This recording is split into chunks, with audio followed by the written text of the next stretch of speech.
The DRDO has successfully carried out the maiden flight test of the Integrated Air Defense Weapon System, which is a multi-layered shield combining indigenous QRSAM, very short-range air defense system and a high-power laser-directed energy weapon. 2 high-speed fixed-wing UAVs and a multi-copter drone were simultaneously engaged and destroyed at varying ranges and altitudes by the 3 components of the system. Indian Navy's INS Kadmatt anti-submarine warfare corvette has completed a 3-day port call in Indonesia. Indian Navy's latest stealth-guided missile frigate INS Tamal has completed the port call at Sauda Bay in Greece, and Indian Navy officials also evaluated the landing helicopter dock of the Italian Navy docked at the port during this port call. Bengaluru-based Sanlayan Technologies has successfully tested its counter-unmanned aerial system in real-world trials.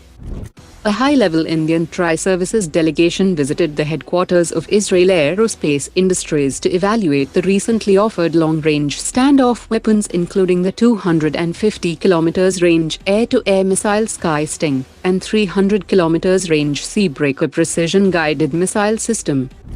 Airbus Flexrotor vertical takeoff and landing drone has been spotted on trial in India that offers 14 hours endurance and payload options like electro-optical sensors, synthetic aperture radar and electronic support measures. During NATO's exercise Trident Atlantic 2025 in Finland, a French Rafale fighter jet locked onto a US Air Force's F-35A Lightning II and scored a simulated kill in a mock dog fight.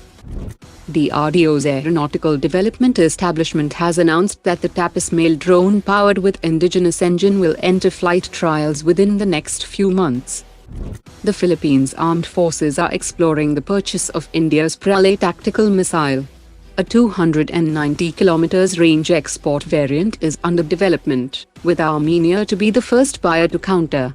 The Pralay missile will complement Philippines' BrahMos coastal batteries by addressing land-based threats, enhancing deterrence in the Indo-Pacific.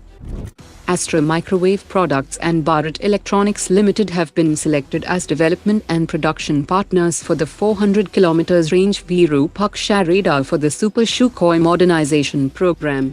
Testing is slated to start in 2026 with 200 sorties and deliveries from mid-2027.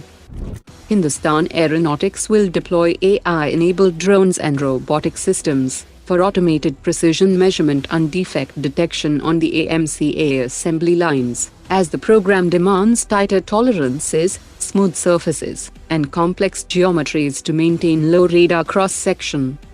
French experts have said that the upcoming GTRE Safran 120 kN jet engine is projected to be a 1.5 generation leap over the Rafale's M88 engine.